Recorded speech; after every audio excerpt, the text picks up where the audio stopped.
Kardec Radio for Teens.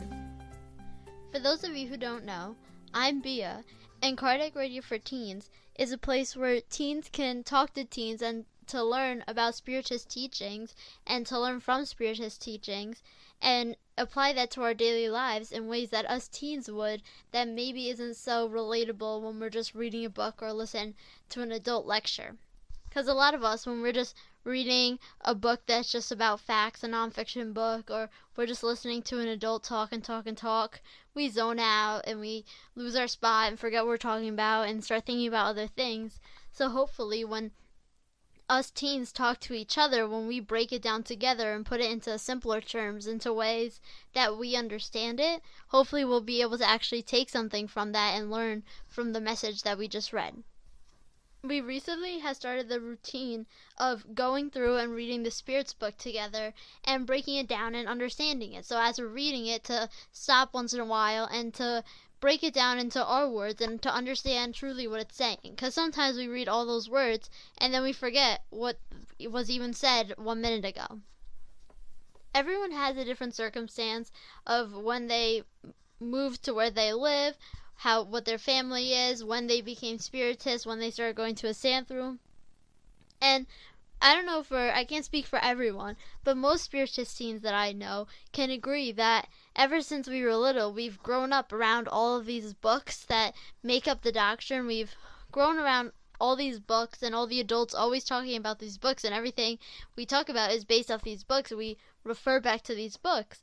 But so just because everyone is attracted to it, all the adults are attracted to it, and we see it everywhere, we kind of push it away. We're kind of like, no, I don't want to read about it. But it's important because soon we're going to be the adults, and the adults don't just magically know everything about it. They read it and they study it. So if we can get that head start and start reading and studying it now, then we'll be more prepared and we'll be able to do even further learning when we're adults. And a lot of these books take more than one time to understand. So maybe the way we understand it now is different than the way we're going to understand it when we're actually adults. So reading it, we can get different concepts and learn even more things than just reading it once. We can read it over and over again. And if we start now, we'll be able to keep progressing and learning earlier than waiting until we're adults to start reading the book. But I know it gets hectic with school and sports and after school activities and all that goes on in the school year, so it's kind of hectic to just be like, oh, let me sit down and read this book right now, especially a book that's not due for school, that you don't have to have finished. You put it off to the side. So hopefully just doing it half hour a week here, we can make it bearable and we can learn something each week without reading an overwhelming amount, just reading little bits and pieces so that we can learn from it and just learn one specific topic, one little chapter or section, so that we're not overwhelming ourselves with stuff and we can take what we learn into that week. And if you have missed any of these, or if this is your first time, I really suggest that you go back and listen to the other ones, because there's so much good information that we want to keep learning, that we want to get. So if you can, go back and re-listen to these. Many books start off with an introduction, and we're usually really quick to skip that part and to move on. But in this book, it's really important that we don't skip it, because although it is lengthy, or we're already on page 46 of the introduction, although it is lengthy, it's really important because it sets up the basics of the doctrine, and it sets up what we need to know to be able to understand the rest of the book. So if we don't read the introduction, if we don't get this basic knowledge to begin with, then we're going to be so confused going on to the actual chapters. So let's get right to it and go to where we left off in the introduction, part 7. For many people, opposition from the institutions of higher learning represent, if not actual evidence, at least a strong argument challenging the doctrine. We are not among those who would clamor against these scholars, lest we be regarded as the disrespectful of their erudition. On the contrary, we hold them in the greatest esteem, and would be greatly honored to be numbered among them. Their opinion, however, does not represent an irrefutable judgment in every circumstance. So in that first paragraph, they used a lot of big words, and it was kind of hard to understand. But if we break it down, they're saying how there's some people who say stuff differently. They say stuff that maybe we don't agree with, and they're not just anyone that we can be like, oh, maybe they don't know what they're talking about. There's these famous scientists, these famous people who are studying, researchers, and they're saying stuff that doesn't really contradict, but it's saying that we're not going to be the ones to be like, oh, you're completely wrong, and to say bad things about them. No, they're really smart, and that's why they're scientists and researchers. But what they believe, it doesn't mean we have to agree with what they believe, but we're not going to be disrespecting them. So then it continues. When science goes beyond the material observations of phenomena and attempts to appraise and explain them, the field opens for scientists to make speculations.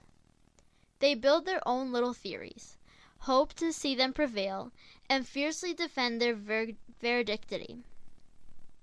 Don't we see every day the most contradictory opinions being proposed, rejected, and repelled as absurd errors, only to be proclaimed later as incontestable truths?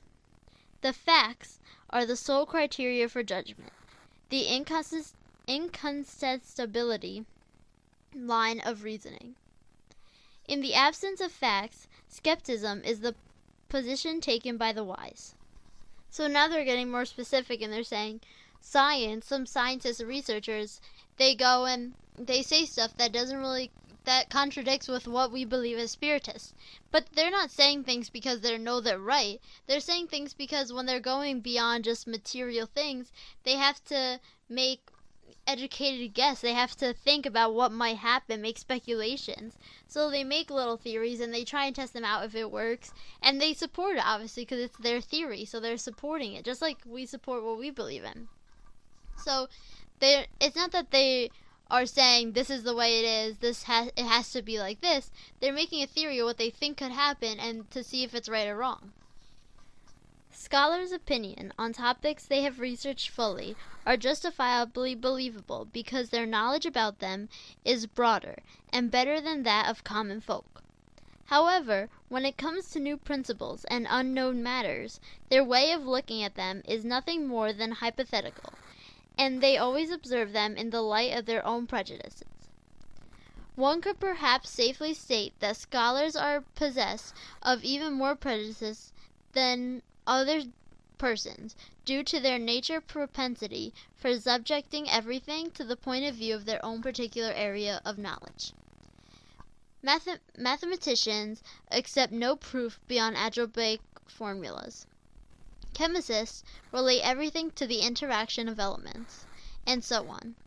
Those who dedicate themselves to a particular speciality to fit all their ideas into it, however, draw them away from their area of expertise, and they almost always talk nonsense because they submit everything to their own point of view, a very common human weakness.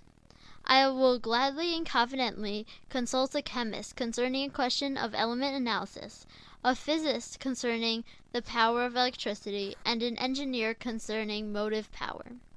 However, they must allow me, without affecting the esteem I owe for them of their particular expertise, not to take the negative opinion about spiritism in consideration any more than I would take an architect's judgment on a question about music. So right there, they kind of gave an easier example for us to understand, but even still, they kind of use some big words that are hard to understand. So first, they were saying how, of course, when these scholars, when they say stuff, when a scientist discovers a new element or a new cure to some disease, of course, they are trained in that specific area. They know what they're talking about. They've studied it so much. We can be sure that, they're right. They're doing good stuff, but it's like they can't know everything is basically what they're trying to say. It's that a mathematician, everything that they look at, they'll be like, oh, well, there has to be an equation behind that. There has to be this. And a chemist is always going to look, oh, it's the elements behind it. They're always going to look a specific way of what they know best. And something like spiritism, it's a broad topic that's not in mathematics, and it's not in chemistry, and it's not in these different sections. So if they step back and look at the bigger picture, they might not be able to because they're still just looking in their own focused concentration in their area of expertise because that's what they know best, so that's what they're going to do. And then it continues.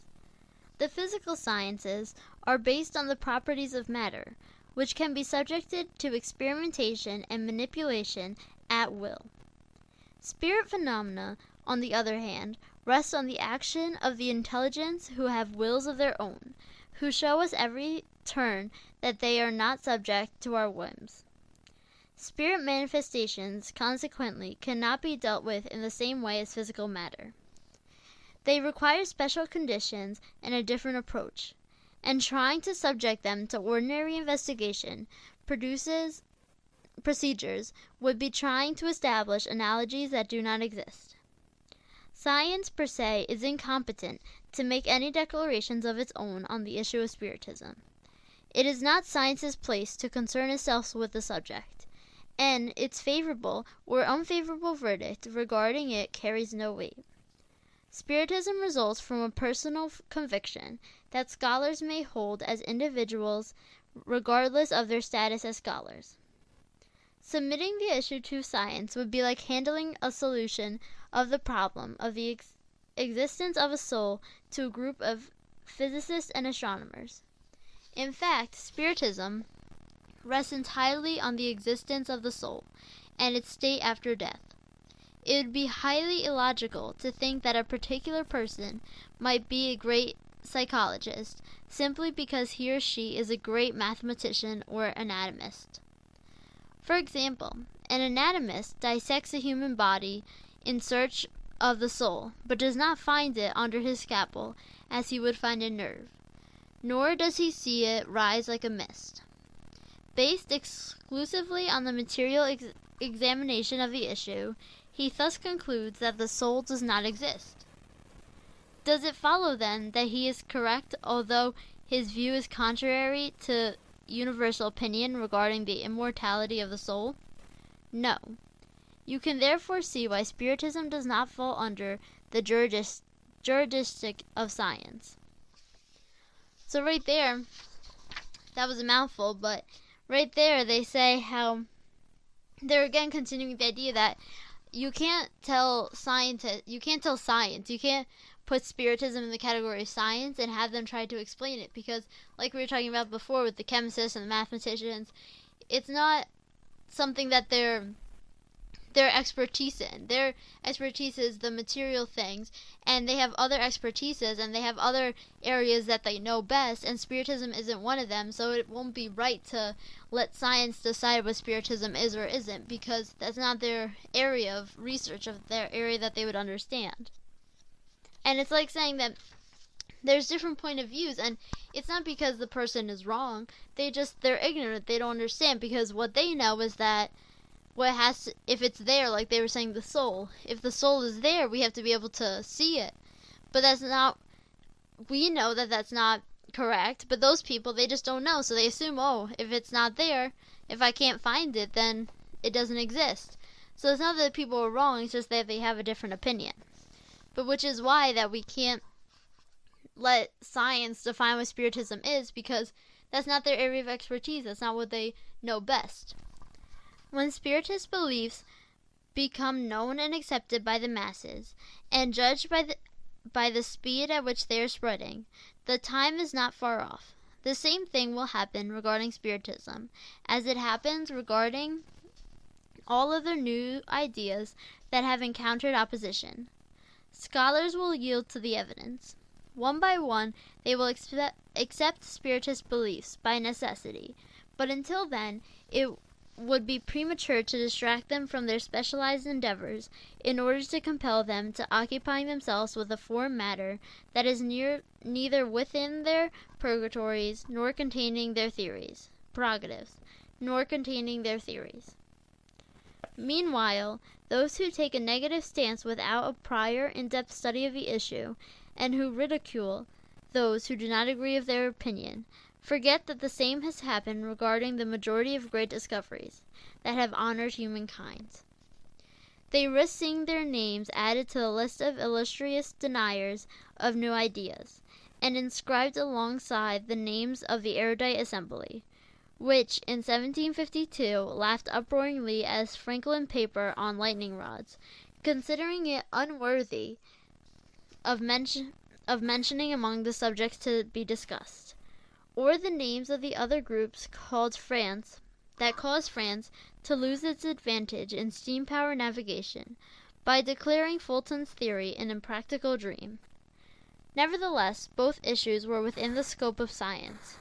If those assemblies comprised the greatest scholars in the world, had only contempt and sarcasm for ideas which they did not yet understand, but which would revolutionize science, customs, and industries a few years later, what hope is there that an issue completely foreign to their endeavors might be received any better? So now again, in this paragraph, they're saying how this happens with everything. It's not that Spiritism is the only thing that people are like, oh, no, we can't believe anything that they're saying. It's everything that they're saying, like how they're saying when Franklin was discovering electricity, or when they had a way, Fulton had an idea that would help them like win and help them have an advantage in the war.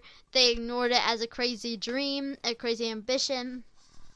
But all these things, at first people think they're crazy because it's completely foreign, until it's going to take a while for everyone to accept it. Imagine when discovering electricity, when they discovered that the world was actually round and not a square that you just fell off of.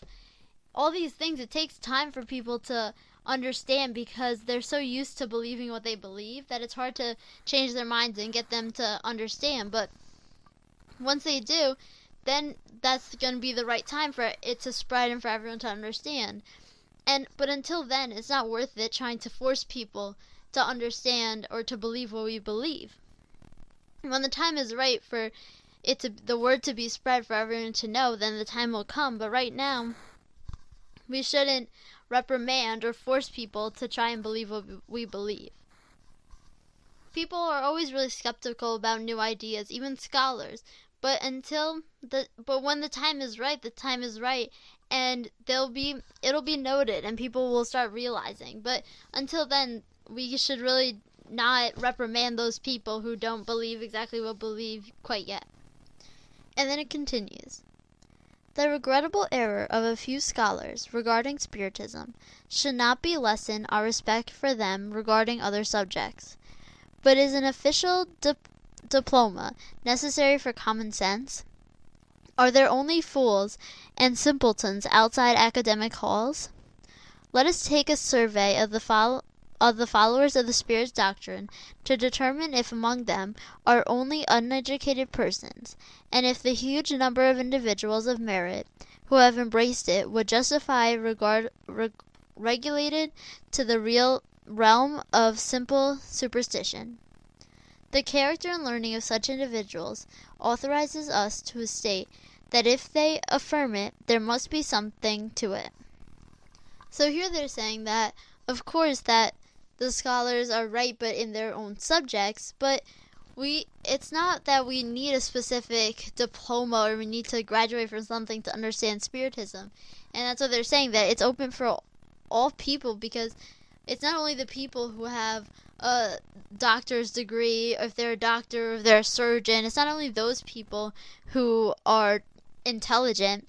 There's other people, even common everyday people, who are intelligent and can understand Spiritism. We repeat once more that if the phenomenon with which we are concerning ourselves has been restricted to the mechanical movement of objects, research into their physical causes would indeed be within the realm of science. However, since they involve manifestations outside the sphere of human laws, and cannot be explained either by numbers or by mechanical forces, they are therefore outside the competence of physical science. When a new phenomenon arises that does not fit within the scope of any known science, then in order to study it, scholars must set their science aside and say to themselves that they are dealing with a new area of study that cannot be delved into according to preconceived ideas. So here it's saying that they're just saying once more, they're repeating themselves, that since Spiritism has more to it than just the material concept, than a material thing, then if it was just a material thing, then maybe we could consider it as something scientific. But since it's more than that, since it's more than just a material thing that's happening, then we have to go outside the realm of science, and we can't be stuck with our heads in the scientific theories. We have to expand and look out and realize that it could be something more than that. Those who consider their reason to be infallible are very close to error. Even those whose ideas are highly erroneous are supported by their reasoning, and that is why they reject everything that appears impossible to them.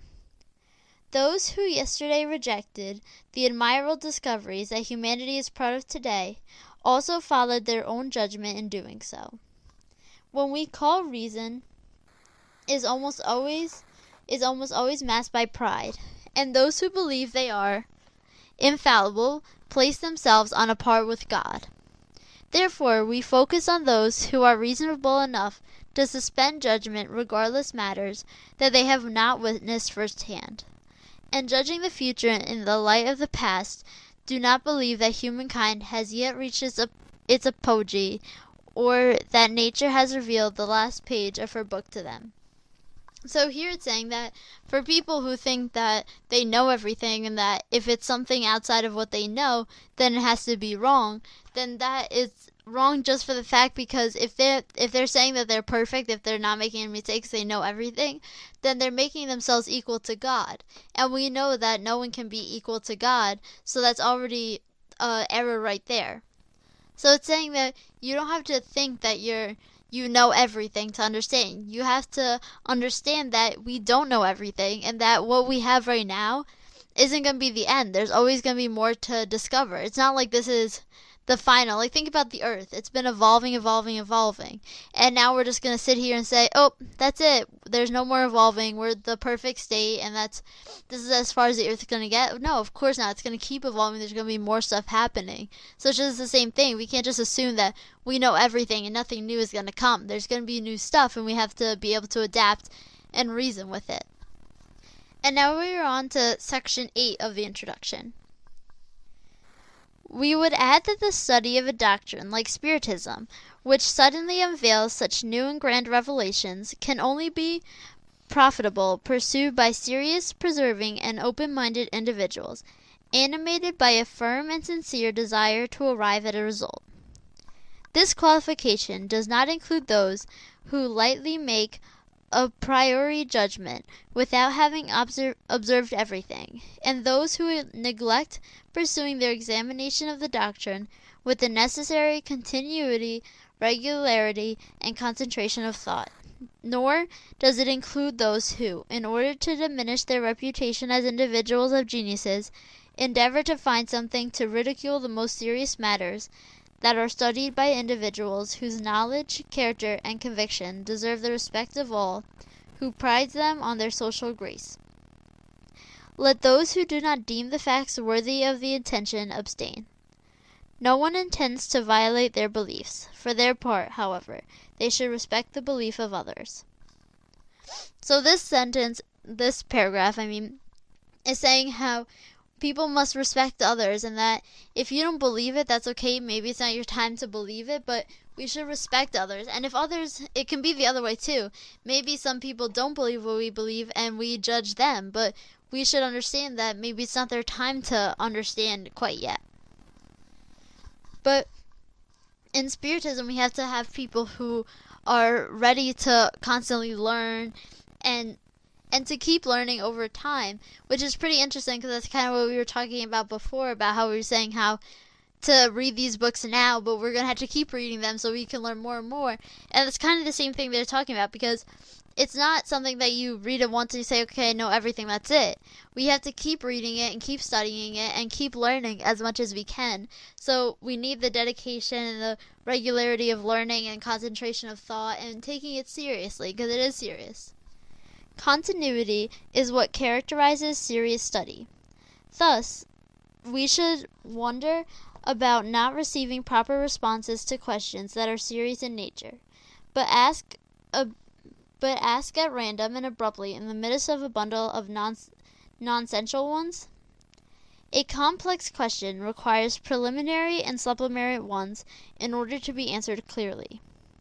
Whoever wishes to acquire knowledge about a particular science must study it methodically, starting at the very beginning and following the chain and developing of its ideas.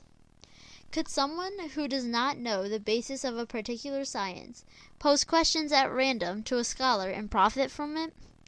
Could a well-intentioned scholar give even satisfactory responses to such a person? Such out-of-context responses would necessarily be incomplete and might therefore be nearly unintelligible, or they might even seem absurd and contradictory. The same applies regarding our relationship with spirits. If we desire to learn from them, we must take their course of study. However, just as we do in our own schools, we must choose our teachers and then work diligently. So this is an interesting section because this is what we were talking about before in the beginning of this show. We were saying how we have to keep studying it and everyone wants to skip over the introduction and we want to go straight to the books, but it's saying how can you just ask really complicated questions without knowing anything of the basics first? Then how are you going to understand the question? And that's what they're saying. Imagine going up to a scientist and you don't know anything about what they're talking about and you're just going to start asking random questions. You have to do research and study and have serious questions to ask, and a large topic is going to need smaller questions in there. If you ask one question, what is the earth? There's going to be a couple things that you might ask. What's its shape? What's its color? There's a couple things that you need to ask. So it's not just asking randomly abrupt questions that you don't have any background on. You need to start slowly, start from the beginning, and work your way through everything. And then it continues. We have stated that higher spirits only take part in serious meetings, especially those characterized by a perfect communion of thought and moral sentiment. Frivolousness and ideal curiosity repels them just as they would repel any reasonable individual. These two traits open the field to a mass of deceitful and frivolous spirits who are always eagerly watching for opportunities to mock us and amuse themselves at our expense. What would happen to any serious question posed in such a meeting? What is it that actually providing the response, if one is received at all? It would be like being in the company of boisterous revelers and throwing out questions such as, what is a soul? What is death? And others just as entertaining. If you want serious answers, you yourself must be serious in every sense of the word, and place yourself within all the required conditions. Only then will you obtain worthwhile responses. Be most diligent in persevering in your studies, otherwise the higher spirits will abandon you, and a professor would abandon negligent students. So this last section here is really important because it's saying that we need to study first before we're just going to go and just ask random questions. We need to do our little research. We need to figure out the basis and understand it, and we need to take it seriously because the serious spirits who are going to answer us seriously, they're only going to answer us if we're also being serious. They don't want to waste their time on someone that's just joking around. And if you're just joking around and making fun of it and just looking for something to do, then the frivolous spirits, and they're the ones who like to just make fun of you and to give you wrong answers, they're going to come and they're going to give you all messed up answers, and that's not going to be healthy, and you're not going to get what you wanted. So to truly get it, we must be in the conditions. We must study before, ask proper questions, be serious about what we're doing. So that's really important because it's just like in school. If you want to work on a project and you want to be serious and you want to get a good grade, you have to get the other people in your group to be serious and to be focused and doing their work too. Because if you don't want to be serious and you start joking around, then all the other people are going to start joking around, then your project's never going to get done. So if you want to get a good grade and to be respected with a seriously, like if you're doing a project, if you want to be respected while you're presenting, then you need to take it seriously to start off with. Thank you all for listening to this book the introduction again that we're going through, and it's helping me as much as it's helping you. I'm not just a voice that knows everything, just like they're saying. I don't know everything in a specific topic. I'm learning with all of you as well, so it's really great for me to be learning, so I hope you guys are getting something out of it too. And just to end off with a message, a real life message for that we can take with us throughout the week, and this one is for today's date, September 27th, and it's titled Helping. When a friend is in trouble, don't annoy him by asking if there's anything you can do. Think up of something appropriate and do it. Let me know if there's anything I can do to help. May be one of the most useless things we can say. People overwhelmed by illness, grief, or hardship can or won't always ask for the help they need. Even if they can identify and express what they need, they may feel reluctant to ask. Are there dishes to be washed, children to be watched, lawns to be mowed? The simplest tasks of ordinary life may be going undone during a crisis. Pick up a dish towel or grab a lawnmower and just do what needs to be done. I will help others in need by taking on some of the mundane but essential activities that they are too distracted to handle. So that is a great message that we can take with us throughout the rest of this week. And what we talked about today through the Spirits book is also great to reflect on and think about it throughout a week and see how it applies to everyday life. If you have any questions, comments, concerns, would just like to talk about anything, feel free to email me at cardiacradioforteens@gmail.com and I'll answer back to you right away. This has been Cardiac Radio for Teens. Thank you all for listening.